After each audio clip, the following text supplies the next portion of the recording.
Welcome to the deep dive. Today we're tackling something pretty fundamental that's shifting under our feet in tech. It's this whole philosophy around software architecture. Specifically, we're diving into how fixing developer experience, DX means architects need to think less like, well, like monument builders maybe. Yeah, and more like product designer. Exactly. So our mission here is to really get under the skin of this idea. Architecture as a product for its users, Yeah. not just some abstract, perfect monument. We'll look at the mindset shifts, the metrics, the strategy needed to make that happen. It feels long overdue, honestly, because traditional architecture often gets lost, right? Lost in abstraction. We've all seen those whiteboard diagrams, the theoretical purity. It looks great on paper, but then it hits the real world, the pressure of deadlines, business needs, and it just crumbles. The architectures that actually work, the ones that let teams move fast, they have this one thing in common. They were designed like products. They serve their users first. Okay, let's unpack that. Treating architecture like a product. It sounds simple, but I feel like it changes the questions you ask right from the start. What changes for an architect? Well, it's simple but profound. You stop asking, is this elegant? Is this, perfectly clean according to the textbook? Yeah. And you immediately start asking, does this thing, this component, this boundary, does it help people get their work done faster, better? Yeah, right. The whole focus shifts away from theory towards real-world outcomes. Developer productivity becomes the North Star. Which brings us straight to what our sources call the monument trap. And I think everyone listening kind of instinctively knows this type of system. It's the clean architecture project that's perfectly layered, perfectly abstracted, Yeah. but it's so complex underneath that nobody actually wants to touch it. Maintaining it is terrifying. Oh, absolutely. That's the irony, isn't it? You end up with systems that tick every design pattern box, but they make a simple, tiny change feel like diffusing a bomb.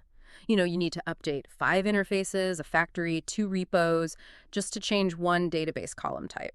Ugh, yeah. Been there. That complexity serves the ideal, the pattern itself, not the person trying to ship a feature. And you contrast that with systems that maybe look a bit messier. Not textbook perfect, but the teams using them love them. Because they can ship features confidently, they can debug quickly, they know where things are. Exactly. They've traded some abstract purity for actual measurable productivity, and that's usually the right trade. But, and this is important, this isn't just saying, okay, let's just write messy code and call it productive. It's not an excuse for tech debt. Right.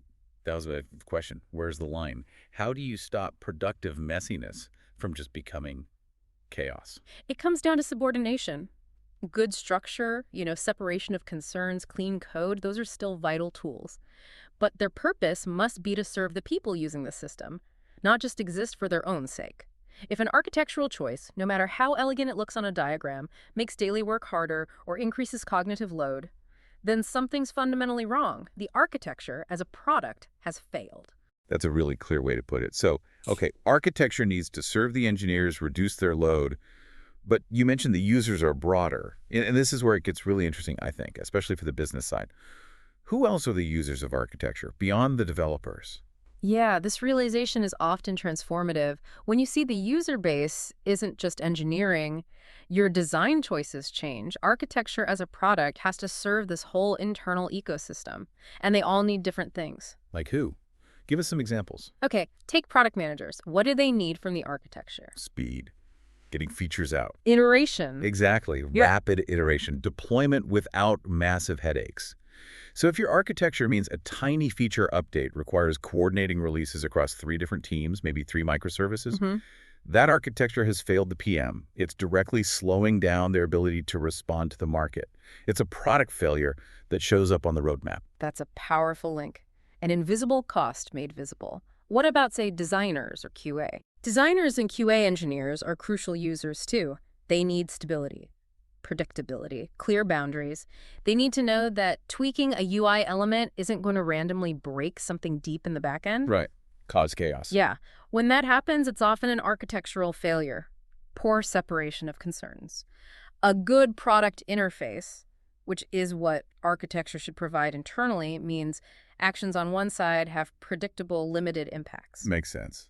And the business folks, the ones Yes. holding the purse strings. Business stakeholders, they're users who experience architecture through KPIs, not APIs. They might not know Kubernetes from a coffee machine, Yeah. but they feel architectural effects instantly. Cost of operations, speed of delivery, the price tag on scaling up.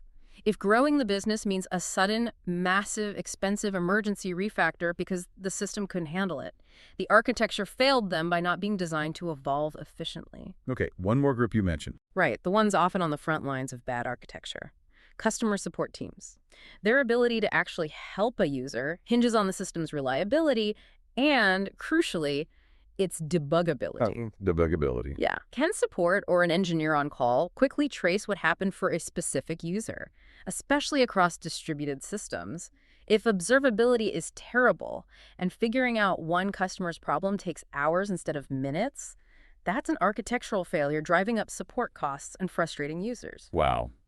Connecting architecture choices directly to things like average handle time in the call center, that's not something you hear every day, but it makes total sense. So every design choice really does become a user experience question. Who does this touch? How does it change their workday? Precisely. And the goal, really, for a product like architecture, it should almost disappear for most users most of the time. It handles the normal stuff invisibly. And when someone does need something more complex, a support deep dive, a PM needing a new type of data, the architecture provides a clear path, like a well-designed UI for advanced features. Okay, so if architecture is a product, it needs product metrics. Yeah. We have to get away from arguing about whether it's clean or elegant. What are the hard, objective metrics that tell you if your architecture product is actually working? Yeah, we need to measure what matters, which is team speed and confidence. Stop debating diagrams, start tracking outcomes. Number one, for me, is always deployment frequency and lead time. Don't tell me how nice your layers are, tell me. How long does it take for a standard feature, once merged, to be live in production? Of hours, minutes. Right. A failing architecture might mean days of careful, risky deployment steps. A winning product architecture gets that down to hours, maybe even minutes for some changes. And that's not just speed, it's smaller batches, less risk per release. It's huge. Okay, what else?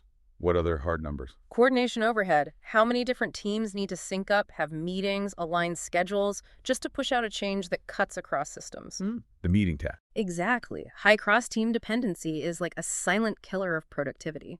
Good architecture draws clear boundaries, letting teams work more autonomously. Cut the coordination, you free up massive amounts of valuable engineering time. Makes sense. And you mentioned confidence. How do you measure that? It's a bit of a proxy metric, but critical, you ask. How confident are engineers making changes in core parts of the system?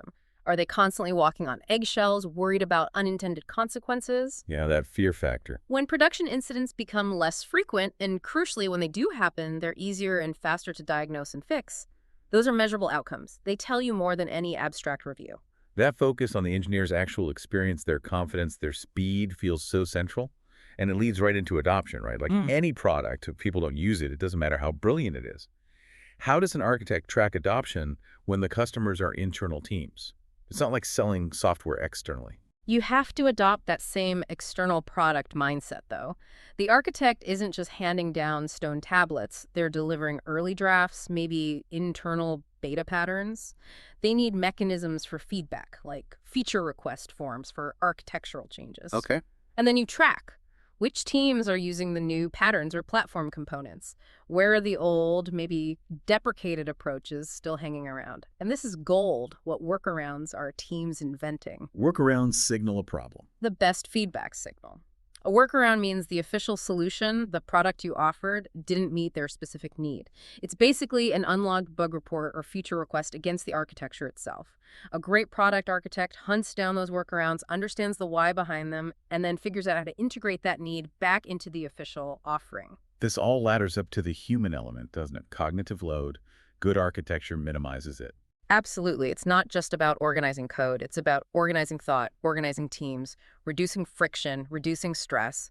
It lets engineers focus their brain power on solving the actual business problems they were hired for, instead of constantly fighting the system itself, fighting complexity that we as architects might have put there for theoretical reasons. So if architecture becomes this living product, needing constant evolution, what does that mean for the architect's role day to day? It's not just drawing diagrams anymore. No, it's strategic planning, like a product manager.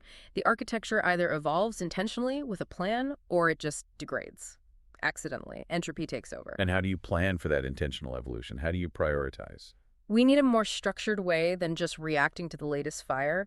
The sources really point towards adapting something like the 3 Horizons planning model. 3 Horizons.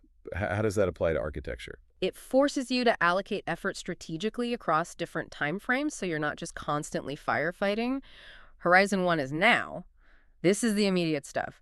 Fixing blockers, paying down the tech debt that is actively hurting teams today. Quick wins, fixing immediate pain points. Right. Rapid relief builds trust. If builds are painfully slow and teams complain daily, that's H1. Fix it. Horizon 2 is next. These are the important but not agent things, the problems that will bite you if you ignore them. Like scaling issues you know are coming. Exactly. Scaling bottlenecks you can forecast based on growth. Structural refactors that will become way more expensive if you wait 2 years. You tackle these before they become H1 crises. It's risk anticipation. And Horizon 3 is later. This is about the future, placing strategic bets, building in flexibility for changes you can't fully predict yet. Like exploring new tech, Mm-hmm. designing for potential future business lines. Precisely. Investigating a new database, designing for GDPR-like compliance, even if it's not required yet. It's about buying options for the future. Riskier, maybe takes longer to pay off, but essential for long-term agility. Okay, that framework makes sense. But the crucial piece, the bit that gets it funded and supported, must be tying this roadmap to the business, right? Absolutely non-negotiable. That's the final test of the product architect. You must translate technical work into tangible business value. Justify that H2 refactor by showing how it unblocks next year's product goals, or how not doing it will cost X amount in lost future velocity or increased operational spend. So quantify the cost of inaction. Yes. We need to fix tech debt from a sort of moral plea into a business case. This architectural improvement will cut deployment lead time from days to hours, directly accelerating time to market for these key features. Improving debuggability will lower our operational costs by X and improve customer sat scores by reducing issue resolution time. That's the language that aligns tech with the business. It really brings us full circle. The core lesson from this deep dive feels like good architecture should be invisible. It empowers people without them even noticing it's there. Exactly. Its value isn't in its complexity or elegance, but in its absence as a constraint. It lets teams ship faster, lets systems scale gracefully. Yeah. The best compliment an architect can get, it's not, wow, what a beautiful design diagram. Right. It's when a development team just says, yeah, the system, it just works the way I expect it to. That predictability, that low cognitive load, that's successful product architecture.